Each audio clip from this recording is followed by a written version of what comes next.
morning everyone. Today our topic is rural marketing. हमने chapter start किया था rural development, जिसका फर्स्ट पार्ट हमने ऑलरेडी कवर कर लिया, रूरल क्रेडिट। सेकेंड पार्ट है ये रूरल मार्केटिंग। तो फर्स्ट ऑफ ऑल हम इसका मीनिंग लेंगे रूरल मार्केटिंग का। रूरल एरिया के अंदर फार्मर्स जनरली फार्मिंग ही कर रहे हैं, तो उन्होंने जितनी भी क्रॉप्स रेडी की, जैसे ही वो क्रॉप्स आपकी प्रोड्यूस हो गई, उसके बाद प्रोडक्शन हो गई, क्रॉप्स आपकी रेडी हो गई, इसके बाद उसकी सेल तक बीच में जितनी भी एक्टिविटीज हैं, उन सभी एक्टिविटीज को हम मार्केटिंग के अंदर इन्वॉल्व करते हैं। हार्वेस्टिंग होने के बाद फाइनल सेल तक बीच में सारी एक्टिविटीज हमारे पास किसमें आ रही है? मार्केटिंग के अंदर। इसमें फर्स्ट एक्टिविटी है हमारे पास गैदरिंग द प्रोड्यूस, कि आपने सारा का सारा वो जो क्रॉप्स हैं जो आपकी रेडी हुई है उसको गैदर कर लिया। Second, processing the produce. Processing the produce में क्या है कि जो भी उसमें अनवांटेड मटेरियल है, स्ट्रॉ वगैरह है, उसको हमने रिमूव कर दिया अपनी प्रोडक्शन से।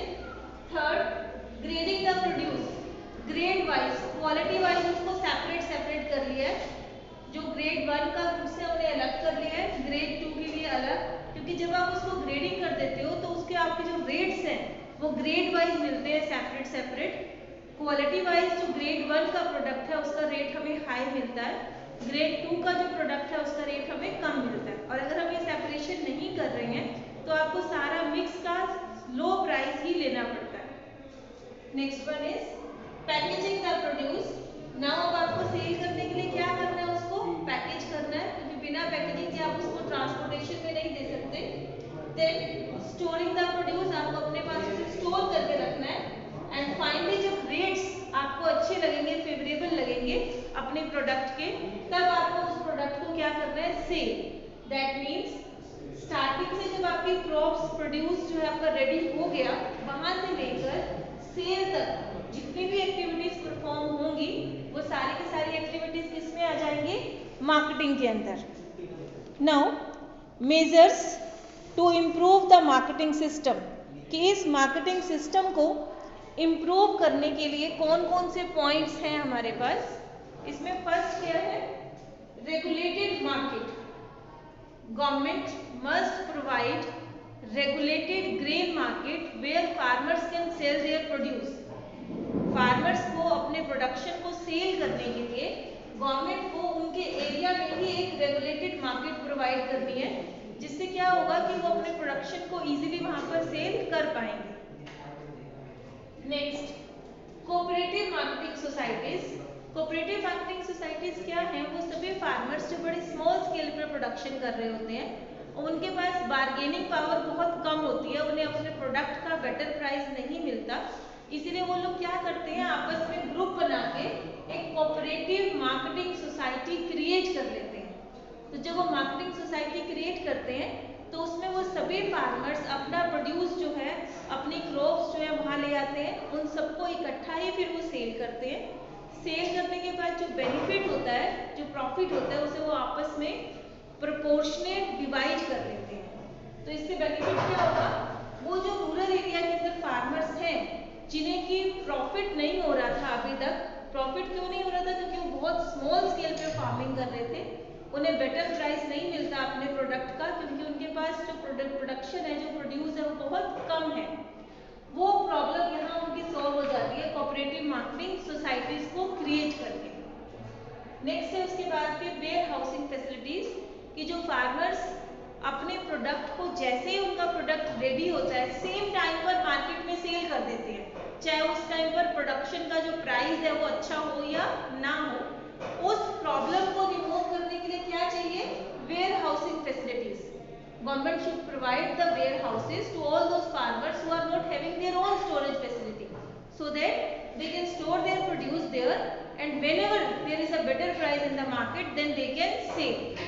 जब भी मार्केट के अंदर बेटर प्राइस होगा तब वो उसको सेल कर पाए, इसीलिए गवर्नमेंट को क्या करना है? उन्हें प्रॉपर वेयर हाउस फैसिलिटी जो है वो प्रोवाइड करनी है।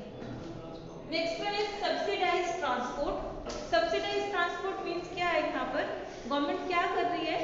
गवर्नमेंट जो है फार्मर्स को, अगर वो अपने प्रोडक्शन को किसी और एरिया में जाकर किसी और मार्केट में सेल करना चाहते हैं, जहाँ पर कि प्राइसेस अच्छे हैं, तो वहां ले जाने के लिए जो ट्रांसपोर्टेशन कॉस्ट है वो रेट कैसे दे रही है, सब्सिडाइज, मतलब लो रेट पे प्रोवाइड कर रही है, जिससे क्या होगा, उनका कॉस्ट बहुत ज्यादा इंक्रीज नहीं होगा और उन्हें बेटर प्राइस मिलेगा अपने प्रोडक्ट्स का।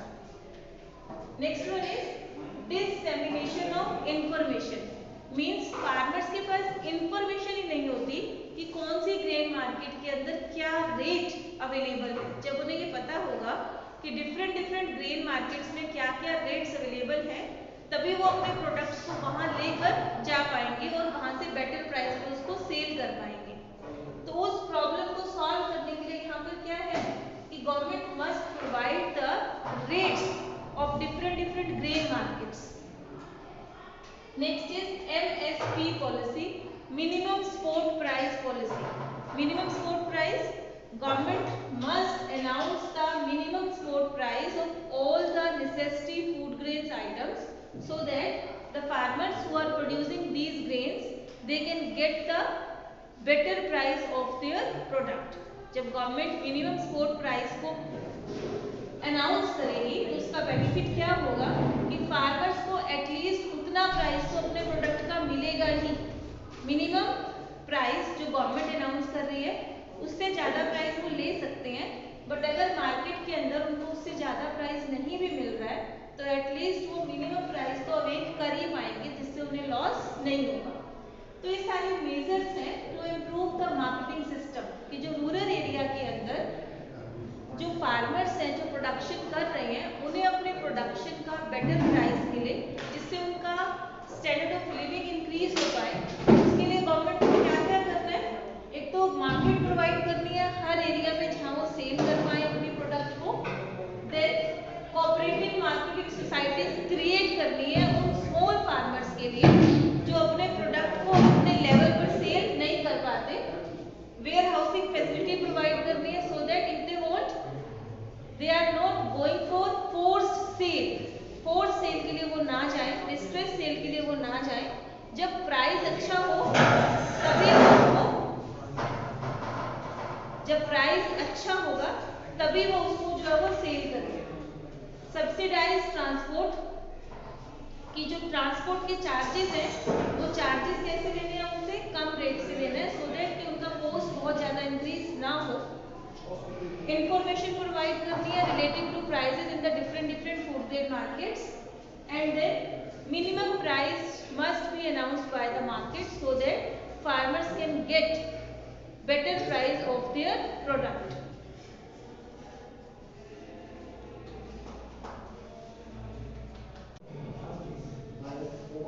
Now challenges of rural marketing system, कि सिस्टम में अभी भी कौन कौन सी प्रॉब्लम्स आ रही हैं, मतलब इतने सारे मेजर्स जो गवर्नमेंट ने प्रोवाइड किए हैं इसके बाद भी बहुत सारी प्रॉब्लम्स हैं जो आ रही हैं, वो कौन कौन सी हैं।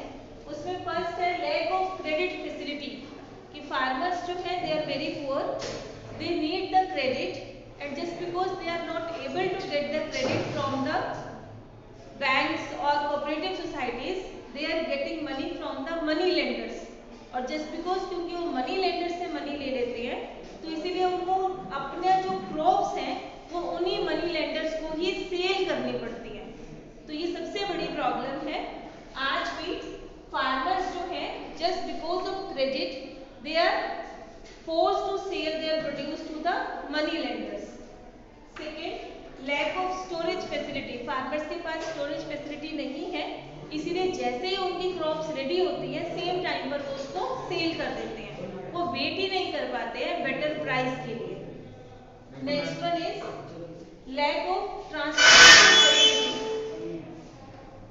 Transportation facility. We are saying कि farmers can take their goods to the different grain markets, but it's not so much easy just because जो ट्रांसपोर्टेशन फैसिलिटीज हैं वो उतनी ज़्यादा अवेलेबल नहीं है उनके पास। Lack of information, they are not having the information regarding the different price in different grain markets. जब उन्हें ये पता ही नहीं है कि कौन से मार्केट में प्राइस जो है वो हाई है तो वो उसको सेल कैसे करेंगे डिफरेंट मार्केट के अंदर। तो सबसे पहले तो उनके पास इंफॉर्मेशन होनी चाहिए regarding the prevailing price in different markets. Fifth is distress cell, farmers अभी भी प्रोडक्ट को सेम टाइम पर सेल करने के लिए जो है वो फोर्सफुली उनको सेल करना ही पड़ता है, उसे अपना विलिंगली नहीं, फोर्सफुली जैसे ही उनकी प्रोडक्ट्स रेडी होती है सेम टाइम पर उन्हें उसको सेल करना पड़ता है। उसका रीजन सबसे बड़ी प्रॉब्लम क्रेडिट, उन्होंने जहां से क्रेडिट लिया है उन्हें उसको रीपे करना होता है सेम टाइम पर, इसीलिए वो मार्केट प्राइस के इंक्रीज होने के लिए वेट नहीं कर सकते। और लास्ट है उसके बाद प्रेजेंस ऑफ मिडिल मैन जो मनी लेंडर्स हैं, जो फार्मर्स को लोन देते हैं